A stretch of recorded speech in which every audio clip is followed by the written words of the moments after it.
오늘 여러분에게 소개해드릴 차종은 디펜더 1세대를 꿈꾸는 이네오스 그라나디어입니다.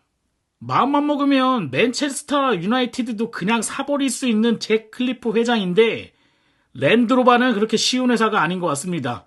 야, 이거 디펜더 살게, 좀 나한테 줘, 내가 팔어 그랬는데 랜드로버에서는 강하게 부인을 했죠. 너 이거 카피하면 가만히 두지 않겠다, 이런 내용까지 법적 조치까지 들어갈 수 있다는 엄포까지 놓게 되어서 어쩔 수 없이 잭 클리프 회장이 디펜더 매니아인데 내가 그러면 하나 만들어 보겠다 해서 나온 차종이 지금 여러분이 보시고 있는 이네오스사의 그라나디어 모델입니다. 저는 랜드로버의 입장도 좀 이해를 합니다. 1975년부터 열심히 팔던 차량이고 거의 한 30년 만에 새로운 차종 2세대 모델이 이렇게 내놨는데, 만약 이 디펜더 구형 모델을 이네오스에서 계속 만든다 그러면 지금 여러분이 보시고 있는 요 2세대 디펜더의 판매량에 상당한 큰 영향을 미쳤을 거라고 생각이 되거든요. 1세대 디펜더가 없기 때문에 지금 여러분이 보시고 있는 이 2세대 디펜더가 약간의 1세대 모양하고는 다소 좀 다르긴 하지만 그래도 판매가 되고 있는 거거든요.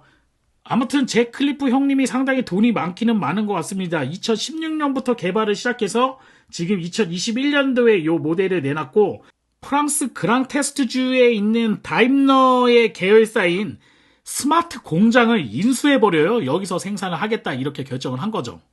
아무튼 랜드로버의 디펜더를 한정판으로 몇 대라도 생산해보고 싶은 목적에서 잭 클리프 형님이 디펜더의 지적재산권을 좀 사오려고 했는데 랜드로버 측에서 거절을 했습니다. 왜냐면 2세대 모델을 내놔야 되니까 1세대 당연히 거절하는 게 맞다고 생각이 되는데, 그래서 잭 클리프 형님이 디펜더 모델과 동일한 모델의 차량을 생산하려고 했거든요. 지적재산권 위반으로 간주될 수 있다고 엄중한 경고까지 때리긴 했는데, 아무튼 잭 클리프 형님 때문에 그런지는 모르겠지만 랜드로버 이 녀석들이 2016년 4월부터 9월까지 랜드로버 시리즈 1, 2, 3 디펜더 형태를 보호하기 위해서 6개의 상표를 출원해버렸지만, 지금 여러분이 보시고 있는 모델은 G바겐 모델이거든요. 근데 저도 처음 봤을 때는 이게 디펜더인지 G바겐인지 벤치마크를 보고 나서야 이 차를 구별할 수 있을 정도로, 이런 4x4의 군용 차량들은 사실 형태나 모양이 상당히 좀 유사하거든요. 그렇기 때문에 이 상표권에 대해서는 영국 협회에서 기각을 해버리게 됩니다. 그래서 지금 여러분이 보시는 것처럼 약간 디펜더의 모양을 닮은 것 같은, 또는 G바겐의 구형 모델을 닮은 것 같은 이런 그라나디어 모델이 나오게 된 겁니다. 아무튼 성수동에 있는 차본 모터스에서 수입을 하고 있고 이제 판매를 한다고 얘기하는데 레카노 시트가 장착이 되어 있더라고요. 차량을 좀 살펴봤습니다. 여러 군데를 좀 살펴보고 있는데 그냥 디지털화 돼 있는 부분은 별로 없어요.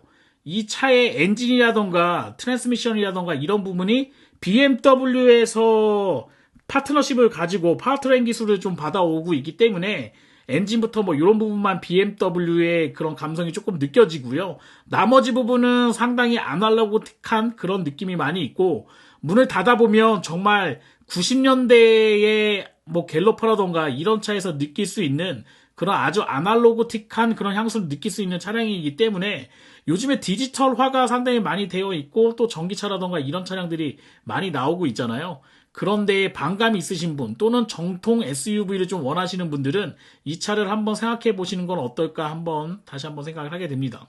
이 차가 좀 독특한 거는 전고가 2m가 넘어요. 2036mm고 전폭이 1930mm인데 전장의 길이는 차가 상당히 높아가지고 커 보이긴 했는데 4700mm가 안 됩니다. 4683mm니까 차량 자체로 봤을 때는 지금 랜드로버 디펜더 2세대 모델하고 거의 차이가 없는 것 같아요.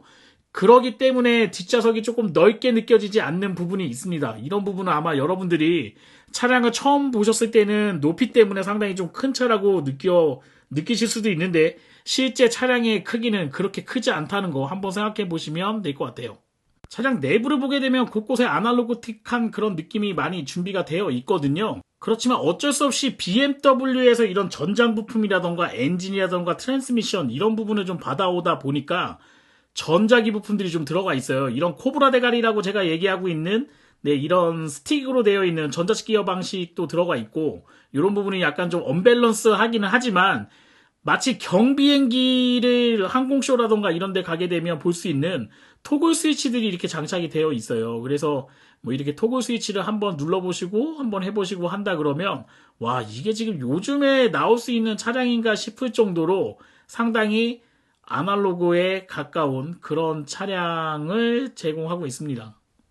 잭 클리프 형님이 아무래도 이 랜드로버 디펜더에 대한 사랑이 있기 때문에 이렇게 토글 스위치 뭐 이런 거를 좀 만들어 놓은 것 같고 아마 그분은 영국에서 한 두 번째, 세 번째로 부자이잖아요. 그러다 보니까 경비행기도 아마 가지고 있을 거라고 생각이 되거든요. 뭐 이런 이제 비행기에서의 모티브를 좀 받아서 이런 아날로그틱한 차량과 디지털이 다소 조금 포함되어 있는 그런 차량을 만들지 않았나 생각이 듭니다. 트렁크를 여는 방식이 상당히 독특해요. 마치 BMW 미니의 클럽맨하고 비슷한데 양문형 방식으로 되어 있거든요. 근데 왼쪽에 있는 문은 좀 작고요. 오른쪽에 있는 문은 좀 크게 되어 있기 때문에 여는 순서가 있습니다. 왼쪽을 열고 오른쪽을 열어야지만 이 문을 열 수가 있으니까요. 이건 어떻게 보면 조금 불편할 수는 있는데 어차피 이 차량 자체가 편하려고 타는 차량은 아니기 때문에 이런 것도 어떻게 보면 좀 감성적인 부분을 좀 자극하는 부분이 아닐까 생각돼요. 랜드로버 디펜더 같은 경우에는 왼쪽에서 오른쪽으로 여는 영국식 방식의 그런 뭐 한쪽으로 열리는 문으로 되어 있는데 양문형으로 되어 있다 보니까 오히려 이런 부분은 잭 클리프 형님이 확실히 디펜더를 좀 많이 타보셔서 그런지는 모르겠는데 이런 아날로그틱한 느낌에서 이런 부분이 상당히 좀 배가적으로 잘 되어 있는 부분이 아닐까 생각되고요. 여기에 또 철제로 되어 있는 서랍 같은 게 좀 장착이 되어 있어요. 예, 이렇게 누르면 뭐 캠핑장 가서 음식이라던가 이런 거를 올려놓을 수 있는 이렇게 서랍 방식으로 이동식 서랍이 이쪽 문 안쪽에 부착이 되어 있습니다. 자, 이제 잭 클리프 형님이 야심차게 만든 차량, 그래도 제가 좀 우려되는 부분이 있기 때문에 그 부분을 말씀드리고 저는 영상을 좀 마치도록 할게요. 이 차의 공차 증량이 2.6톤이 좀 넘어요. 2629에서 옵션에 따라서 2.7톤까지 올라가니까 상당히 무거운 무게를 가지고 있는데 구동 방식이 영구사륜 구동 방식이 아닌 후륜 구동 기반의 상시 사륜 구동 방식으로 되어 있거든요. 아마 하체 부분 제가 정확하게 이해하지는 못했는데 하이텍스사의 엑스드라이브 형식의 그런 걸로 되어 있다고 한다 그러면 사실 2.7톤까지 끌기에는 이 엔진이 조금 작은 엔진이 아닌가 생각이 돼요. 엔진은 B58과 B57 엔진 두 가지 중에 아마 선택이 가능할 거라고 생각이 되는데 3리터 직렬 6기통 실키6 엔진이라고 하고 있는 BMW의 트윈스크롤 싱글 터보가 들어가 있는 그 엔진이 장착이 되어 있거든요. 출력은 286마력에 45.9토크가 나오고 변속기는 8단 기어, 제데프사의 8단 기어하고 물려 있긴 한데 차가 워낙 무겁다 보니까요. 과연 연비라던가 이런 부분이 좀 걱정이 되고요. 그 다음에 이 차를 끌기에는 다소 좀 부담스러운 구동 방식으로 가지고 있는 게 아닌가 생각이 듭니다.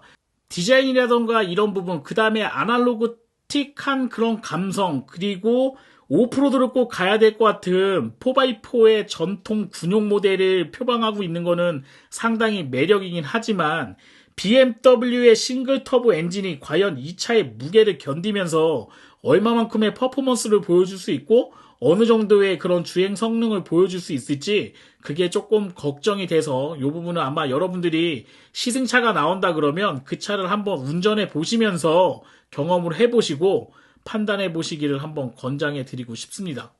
요거는 이제 4륜구동 4로우나 4하이라던가 뭐 이런 거를 넣을 수 있는 기어인 것 같고 요거는 BMW 구형에 들어갔던 제가 소위 얘기하는 코브라 대가리의 그런 전자식 기어가 장착이 되어 있는데 아무래도 이게 뭐 처음 만드는 거잖아요. 이 잭 클리프 형님도 차량은 또 처음 만드는 거기 때문에 또 이런 것까지는 자체 개발할 수 없으니까 아마 디스플레이라던가 이런 부분 또는 기어 방식이라던가 전장 부품 일부와 그 다음에 엔진과 트랜스미션 이런 부분은 BMW와 제휴를 맺고 네, 지금 장착을 하고 있는 것 같습니다.